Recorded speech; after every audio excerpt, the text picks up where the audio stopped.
ভাৰতীয় সংস্কৃতি, বৈদিক শাস্ত্ৰ আৰু সনাতন পৰম্পৰাত মাঘ মাহক এক অত্যন্ত পবিত্ৰ, শক্তিশালী আৰু আধ্যাত্মিক মাহ বুলি গণ্য কৰা হয়। এই মাহক তপস্যা, সংযম, দান, সাধনা আৰু আত্মশুদ্ধিৰ মাহ হিচাপে মানা হয়।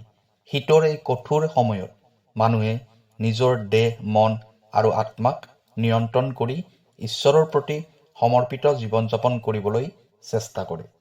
মাঘ মাহ কেৱল কেলেণ্ডাৰৰ এটা মাহ নহয়, ই কৰ্মশুদ্ধি, ভাগ্য পৰিৱৰ্তন আৰু আত্মিক উন্নতিৰ এক বিশেষ সময়চক্ৰ হয়।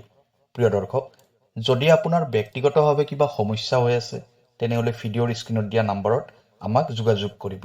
আমি আপোনাৰ সমস্যাসমূহ সমাধান কৰিবলৈ চেষ্টা কৰিম। ভিডিঅ'টো শ্বেয়াৰ কৰি দিব আৰু কমেণ্টত লিখিব জয় সূৰ্যদেৱ। এতিয়াও ভিডিঅ'ৰ পৰৱৰ্তী অংশলৈ যাওঁ। পুৰাণ মতে মাঘ মাহত দেৱতাসকলে পৃথিৱীত অৱতৰণ কৰে আৰু মানুহৰ কৰ্ম, ভক্তি আৰু দান লক্ষ্য কৰে। এই মাহত কৰা প্ৰতিটো সৎকৰ্ম, প্ৰতিটো দান আৰু প্ৰতিটো পূজা বহুগুণে ফলপ্ৰসূ হয়।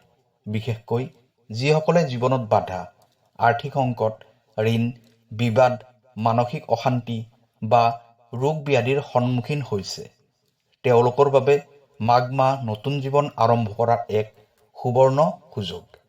এই মাহৰ ভিতৰত মাঘৰ প্ৰথম ৰবিবাৰ অতি বিশেষ। ৰবিবাৰ মানে সূৰ্যদেৱৰ দিন। সূৰ্যক সৃষ্টিৰ প্ৰাণ, জগতৰ আত্মা আৰু কৰ্মফলৰ দাতা বুলি কোৱা হয়। সূৰ্য অবিহনে পৃথিৱীত জীৱন সম্ভৱ নহয়। ঠিক তেনেদৰে সূৰ্যৰ কৃপা অবিহনে মানৱ জীৱনত সফলতা, প্ৰতিষ্ঠা, ধন, স্বাস্থ্য আৰু মানসিক শান্তি লাভ কৰাটো কঠিন। শাস্ত্ৰত কোৱা হৈছে, যি মানুহে নিষ্ঠা আৰু ভক্তিৰে সূৰ্য উপাসনা কৰে, তাৰ ভাগ্য কেতিয়াও অন্ধকাৰত নাথাকে। মাঘৰ প্ৰথম ৰবিবাৰে কৰা সূৰ্য আৰাধনা বিশেষভাৱে শক্তিশালী, কাৰণ ই নতুন মাহৰ সূচনা শক্তিৰ সৈতে সংযুক্ত। এই দিনটোত সূৰ্যৰ কিৰণত এক বিশেষ আধ্যাত্মিক শক্তি থাকে, যিয়ে মানুহৰ কৰ্মদোষ, গ্ৰহদোষ আৰু মানসিক দোষ দূৰ কৰে। যাৰ কুণ্ডলীত সূৰ্য গ্ৰহ দুৰ্বল, চাকৰিত বাধা, ব্যৱসায়ত ক্ষতি, শৰীৰত দুৰ্বলতা বা আত্মবিশ্বাসৰ অভাৱ আছে, তেওঁলোকৰ বাবে এই দিনটো আশীৰ্বাদ স্বৰূপ হয়। পুৰাণ অনুসৰি মাঘৰ প্ৰথম ৰবিবাৰে সূৰ্যক অৰ্ঘ্য দিলে মানুহৰ জীৱনৰ বন্ধ দুৱাৰ খোলে। যি ধন আগতে হাতত নাথাকিছিল, সেয়া আহিবলৈ আৰম্ভ কৰে। যি কাম আগতে ৰৈ আছিল, সেয়া আগবাঢ়ে। যি বিবাদ চলি আছিল, সেয়া শান্ত হয়। এই দিনটো ভাগ্যৰ নতুন অধ্যায় লিখাৰ দিন। আনফালে মাঘ মাহত মানুহে নিজৰ অহংকাৰ কমাই দান ধৰ্ম বৃদ্ধি কৰে আৰু প্ৰকৃতিৰ সৈতে সংযোগ স্থাপন কৰে। সূৰ্যৰ পবিত্ৰ ৰ'দত বহিলে শৰীৰ শক্তিশালী হয়, মন শান্ত হয় আৰু আত্মা জাগ্ৰত হয়। সেয়েহে মাঘৰ প্ৰথম ৰবিবাৰ কেৱল পূজাৰ দিন নহয়, ই আত্ম পৰিৱৰ্তনৰ দিন। সৰল ভাষাত ক'লে, মাঘৰ প্ৰথম ৰবিবাৰ ভাগ্য জাগ্ৰত কৰাৰ প্ৰথম চাবিকাঠি। সূৰ্যদেৱক বৈদিক শাস্ত্ৰত জগতৰ আত্মা বুলি কোৱা হয়। তেওঁ কেৱল পোহৰে নহয়, শক্তি, চেতনা, জীৱন আৰু কৰ্মফলৰ উৎস।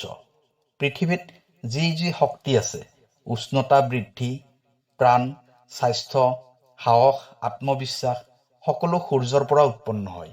যিদৰে সূৰ্য অবিহনে উদ্ভিদ গজিব নোৱাৰে, তেনেদৰে সূৰ্যৰ কৃপা অবিহনে মানুহৰ জীৱনো পূৰ্ণতা লাভ কৰিব নোৱাৰে। সেয়েহে মাঘৰ প্ৰথম ৰবিবাৰ সূৰ্য উপাসনাৰ বাবে অতি গুৰুত্বপূৰ্ণ দিন হিচাপে বিবেচিত হয়। জ্যোতিষশাস্ত্ৰ অনুসৰি সূৰ্য মানুহৰ আত্মা, মান, প্ৰতিষ্ঠা, চৰকাৰী ক্ষমতা, নেতৃত্ব আৰু আৰ্থিক স্থিৰতাৰ কাৰক গ্ৰহ। যাৰ কুণ্ডলীত সূৰ্য শক্তিশালী থাকে, তেওঁলোক সাহসী, সন্মানিত আৰু জীৱনত সফল হয়। কিন্তু যাৰ সূৰ্য দুৰ্বল থাকে, তেওঁলোকে চাকৰিত বাধা, ব্যৱসায়ত ক্ষতি, শৰীৰত দুৰ্বলতা, মানসিক ভয় আৰু আত্মবিশ্বাসৰ অভাৱৰ সন্মুখীন হয়। মাঘৰ প্ৰথম ৰবিবাৰে কৰা সূৰ্য আৰাধনাই এই দুৰ্বলতা দূৰ কৰাৰ এক শক্তিশালী মাধ্যম। পুৰাণত কোৱা হৈছে যে মাঘ মাহত সূৰ্য পৃথিৱীৰ অতি নিকট শক্তি তাৰতম্যত থাকে। এই সময়ত সূৰ্যক অৰ্পণ কৰা পানী অৰ্ঘ্যই মানুহৰ কৰ্মদোষ ধুই পেলোৱাৰ দৰে কাম কৰে। ই কেৱল ধৰ্মীয় আস্থা নহয়, ই এক আধ্যাত্মিক বিজ্ঞান। পানী সূৰ্যৰ কিৰণৰ সৈতে সংযোগ স্থাপন কৰি শৰীৰ, মন আৰু ভাগ্যত পজিটিভ শক্তি প্ৰৱেশ কৰায়। মাঘৰ প্ৰথম ৰবিবাৰে সূৰ্যক অৰ্ঘ্য দিলে মানুহৰ জীৱনত 3টা ডাঙৰ পৰিৱৰ্তন দেখা যায়। প্ৰথমতে মানসিক শান্তি বৃদ্ধি হয়, দ্বিতীয়তে আৰ্থিক বাধা কমে, তৃতীয়তে কৰ্মক্ষেত্ৰত নতুন সুযোগ আহে। এই 3টা একেলগে আহিলে মানুহৰ জীৱনৰ গতি সম্পূৰ্ণ সলনি হয়। বিশেষকৈ যিসকলে ঋণত ডুবি আছে, ঘৰত অশান্তি চলি আছে বা কাম কাজত স্থবিৰতা অনুভৱ কৰিছে, তেওঁলোকৰ বাবে এই দিনটো এক ভাগ্য ৰিছেট কৰাৰ সুযোগ। সূৰ্যৰ আশীৰ্বাদে মানুহৰ ভয় দূৰ কৰে আৰু মনত নতুন সাহস জন্ম দিয়ে। যেতিয়া মানুহৰ মন শক্তিশালী হয়, তেতিয়া ভাগ্য নিজেই পথ খুলি দিয়ে। শাস্ত্ৰত আৰু কোৱা হৈছে, মাঘৰ প্ৰথম ৰবিবাৰে সূৰ্যক দিয়া প্ৰতিটো অৰ্ঘ্য মানুহৰ আগন্তুক বছৰটোৰ বাবে এক সুৰক্ষা কৱচৰ দৰে কাম কৰে। ই অদৃশ্য দুষ্ট শক্তি, নজৰ দোষ আৰু গ্ৰহ দোষৰ পৰা ৰক্ষা কৰে। সেয়েহে বহু গৃহস্থই এই দিনটোত বিশেষভাৱে সূৰ্য পূজা কৰে। মাঘৰ প্ৰথম ৰবিবাৰ কেৱল পূজাৰ দিন নহয়, ই জীৱন শুদ্ধ কৰাৰ, ভাগ্য জাগ্ৰত কৰাৰ আৰু কৰ্মদোষ নাশ কৰাৰ এক মহা শক্তিশালী সময়। এই দিনটোত কৰা সৰু সৰু উপায়েও অতি ডাঙৰ ফল দিব পাৰে, যদি সেয়া বিশ্বাস আৰু নিষ্ঠাৰে কৰা হয়। শাস্ত্ৰমতে সূৰ্য উপাসনা সদায় সূৰ্যোদয়ৰ আগতে বা সূৰ্যোদয়ৰ সময়ত আৰম্ভ কৰিব লাগে, কাৰণ সেই সময়ত সূৰ্যৰ শক্তি আটাইতকৈ পবিত্ৰ আৰু ফলদায়ক হয়। ৰাতিপুৱা সূৰ্যোদয়ৰ আগতে শুই উঠি শুদ্ধ পানীৰে স্নান কৰক। সম্ভৱ হ'লে ঠাণ্ডা পানীত অলপ গংগাজল মিহলাই স্নান কৰিলে অধিক শুভফল লাভ হয়। তাৰ পিছত পৰিষ্কাৰ, সৰল আৰু হালধীয়া বা ৰঙা ৰঙৰ কাপোৰ পৰিধান কৰক।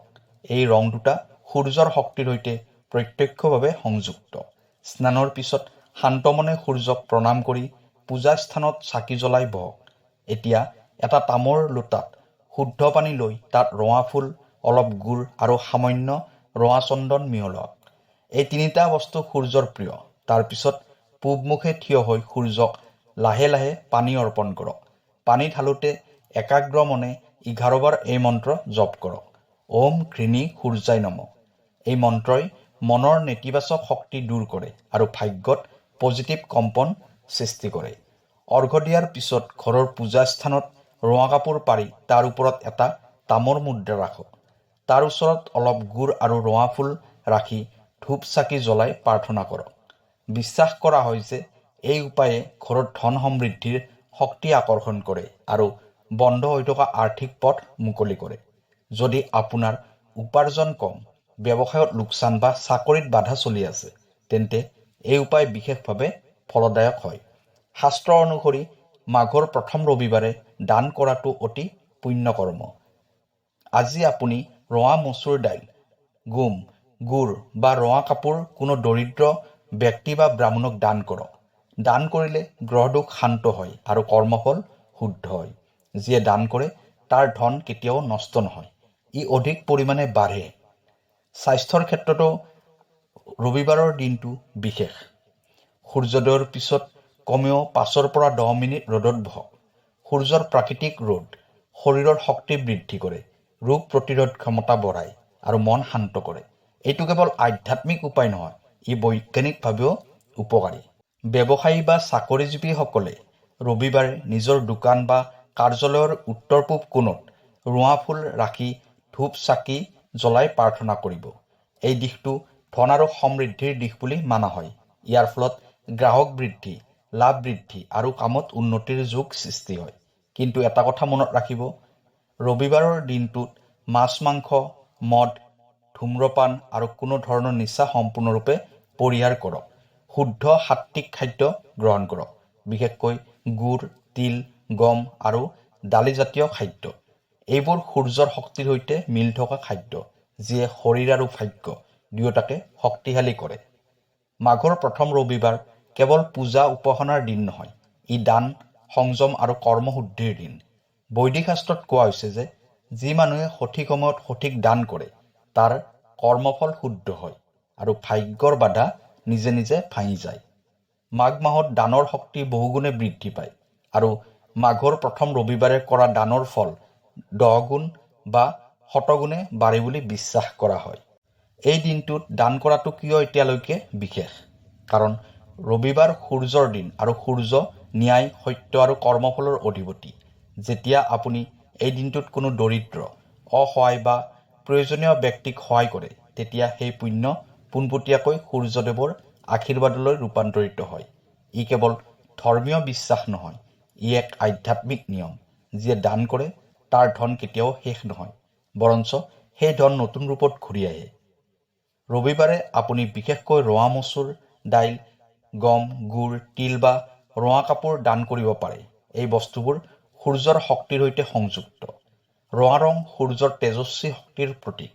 সেয়েহে এইবোৰ দান কৰিলে গ্ৰহদোষ শান্ত হয়, ঋণৰ চাপ কমে আৰু আৰ্থিক পথ মুকলি হয়। যদি সম্ভৱ হয় কোনো ব্ৰাহ্মণ, সাধু বা প্ৰকৃত প্ৰয়োজনীয় লোকক এইবোৰ দান কৰক, ই অধিক ফলদায়ক হয়। শাস্ত্ৰত আৰু কোৱা হৈছে যে দানৰ লগতে এই দিনটোত সংযম অতি প্ৰয়োজনীয়। ৰবিবাৰে আপুনি মাছ, মাংস, মদ, ধূম্ৰপান, গালিগালাজ, মিছা কথা আৰু খং পৰিহাৰ কৰিব লাগিব। যেতিয়া মানুহৰ মন শুদ্ধ থাকে তেতিয়া পূজাৰ ফল বহুগুণে বৃদ্ধি পায়। মাঘৰ প্ৰথম ৰবিবাৰে কৰা ভুল আচৰণে পূজাৰ শক্তি দুৰ্বল কৰিব পাৰে। সেয়েহে এই দিনটো সম্পূৰ্ণ সাত্ত্বিকভাৱে পালন কৰাটো অত্যন্ত গুৰুত্বপূৰ্ণ। ঘৰৰ শক্তি পৰিষ্কাৰ কৰাটো ৰবিবাৰে অতি প্ৰয়োজনীয়। পুৱা সূৰ্যোদয়ৰ আগতে ঘৰ ঝাৰু মোচা কৰি পৰিষ্কাৰ কৰক। বিশেষকৈ পূজাৰ কোঠা আৰু মূল দুৱাৰৰ চাৰিওফালে পৰিষ্কাৰ ৰাখক। ঘৰত যদি নিগেটিভ শক্তি থাকে তেন্তে সূৰ্য পূজাৰ ফল সম্পূৰ্ণকৈ ঘৰত প্ৰৱেশ কৰিব নোৱাৰে। সেয়েহে শুদ্ধতা এই দিনটোৰ মূল চাবিকাঠি। ব্যৱসায়ী আৰু চাকৰিজীৱীসকলৰ বাবে এই দিনটো আৰু অধিক গুৰুত্বপূৰ্ণ। ৰবিবাৰে আপোনাৰ দোকান বা কাৰ্যালয়ৰ উত্তৰ-পূব কোণ পৰিষ্কাৰ কৰি তাত ৰঙা ফুল ৰাখক আৰু ধূপ জ্বলাই প্ৰাৰ্থনা কৰক। এই দিশটো ধন আৰু সমৃদ্ধিৰ দিশ। ইয়াৰ ফলত গ্ৰাহক বৃদ্ধি, লাভ বৃদ্ধি আৰু কৰ্মক্ষেত্ৰত নতুন সুযোগ আহিব পাৰে। এটা গভীৰ আধ্যাত্মিক সত্য মনত ৰাখক। যেতিয়া আপুনি দান কৰে আপুনি কাৰোবাক দিছে বুলি নাভাবিব। আপুনি আচলতে নিজৰ ভাগ্যক খাদ্য দিছে। দান মানে ধন হেৰুওৱা নহয়, ই ধন বঢ়োৱাৰ এক শক্তিশালী আধ্যাত্মিক উপায়। মাঘৰ প্ৰথম ৰবিবাৰে কৰা দান আপোনাৰ আগন্তুক বছৰটোৰ আৰ্থিক সুৰক্ষা কৱচ হৈ পৰে। মাঘৰ প্ৰথম ৰবিবাৰ কেৱল পূজা উপাসনাৰ দিন নহয়, ই জীৱন সলনি কৰাৰ দিন। এই দিনটোত সূৰ্যদেৱৰ শক্তি পৃথিৱী আৰু মানৱ জীৱনৰ ওপৰত বিশেষভাৱে সক্ৰিয় হৈ থাকে। যিয়ে বিশ্বাস, ভক্তি আৰু শুদ্ধ মনেৰে এই দিনটো পালন কৰে তেওঁৰ জীৱনত এক নতুন অধ্যায় আৰম্ভ হয়। এই অধ্যায়ত থাকে আশা, সাহস, ধন, শান্তি আৰু সফলতা। শাস্ত্ৰত কোৱা হৈছে মানুহৰ ভাগ্য কোনো এক মুহূৰ্ততেই সলনি হ'ব পাৰে। মাঘৰ প্ৰথম ৰবিবাৰ তেনে এক শক্তিশালী মুহূৰ্ত। আপুনি যদি আজিলৈকে দুখ, ঋণ, বিবাদ, অসুখ বা বিফলতাৰ সন্মুখীন হৈ আহিছে তেন্তে এই দিনটো আপোনাৰ বাবে নতুন সূৰ্যোদয়ৰ দৰে। সূৰ্যৰ পোহৰে যিদৰে অন্ধকাৰ দূৰ কৰে তেনেদৰে এই দিনটোত কৰা উপাসনাই আপোনাৰ জীৱনৰ অন্ধকাৰ দূৰ কৰিব পাৰে। আপুনি ৰবিবাৰে যি যি উপায় কৰিব, সূৰ্য অৰ্ঘ্য দান, ধূপ দীপ, সংযম, সাত্ত্বিক খাদ্য, ৰ'দ সেৱন, এই সকলোবোৰ কেৱল আধ্যাত্মিক নিয়ম নহয়, এইবোৰ আপোনাৰ মন, শৰীৰ আৰু ভাগ্যৰ বাবে এক শক্তিশালী পৰিশোধন প্ৰক্ৰিয়া। যেতিয়া মন শুদ্ধ হয়, চিন্তা পজিটিভ হয়, তেতিয়া ভাগ্য নিজে নিজে সঠিক পথে আগবাঢ়ে। বিশেষকৈ আৰ্থিক সমস্যাত ডুবি থকা লোকসকলৰ বাবে মাঘৰ প্ৰথম ৰবিবাৰ এক দেৱদত্ত সুযোগ। এই দিনটোত তামৰ মুদ্ৰা, ৰঙা কাপোৰ আৰু গুড় একেলগে ৰাখি প্ৰাৰ্থনা কৰিলে ধনৰ পথ খোলে। আপুনি বিশ্বাস কৰক, ধন কেৱল কঠোৰ পৰিশ্ৰমেৰে নহয়, সঠিক আধ্যাত্মিক শক্তিও আনে। স্বাস্থ্যৰ ক্ষেত্ৰতো এই দিনটো আশীৰ্বাদ স্বৰূপ। সূৰ্যৰ ৰ'দে আপোনাৰ শৰীৰ শক্তিশালী কৰে, মন শান্ত কৰে আৰু আত্মবিশ্বাস বৃদ্ধি কৰে। বহু মানুহে নাজানে সূৰ্যৰ পবিত্ৰ ৰ'দ মানৱ শৰীৰৰ বাবে এক প্ৰাকৃতিক ঔষধ। ৰবিবাৰে 5ৰ পৰা 10 মিনিট সময় ৰ'দত বহাটো সৰু কাম যেন লাগিলেও ই বহু ডাঙৰ ফল দিব পাৰে। ব্যৱসায়ী আৰু চাকৰিজীৱীসকলৰ বাবে এই দিনটো কৰ্মজীৱনৰ নতুন আৰম্ভণি। উত্তৰ পূব দিশত ৰঙা ফুল ৰাখি ধূপ জ্বলাই প্ৰাৰ্থনা কৰিলে গ্ৰাহক বৃদ্ধি, লাভ বৃদ্ধি আৰু নতুন সুযোগৰ যোগ সৃষ্টি হয়। বহু মানুহৰ জীৱনত এই সৰু উপায়ে ডাঙৰ পৰিৱৰ্তন আনিছে। শেষত এটা গভীৰ কথা মনত ৰাখক, ভাগ্য সদায় পৰিশ্ৰমীৰ পক্ষত থাকে আৰু ঈশ্বৰ সদায় ভক্তৰ পক্ষত থাকে। আপুনি যদি সৎ, পৰিশ্ৰমী আৰু ভক্তিময় হয় তেন্তে সূৰ্যদেৱৰ কৃপা আপোনাৰ ওপৰত সদায় থাকিব। মাঘৰ প্ৰথম ৰবিবাৰে আপোনাৰ ঘৰলৈ শান্তি, সমৃদ্ধি আৰু ধন সম্পত্তি আহক। আপোনাৰ মনৰ সকলো দুখ দূৰ হওক, আপোনাৰ পৰিয়াল সুখী হওক আৰু আপোনাৰ জীৱনত নতুন সফলতাৰ সূৰ্য উদয় হওক। ওম সূৰ্যায় নমঃ, ওম আদিত্যই নমঃ। ধন্যবাদ।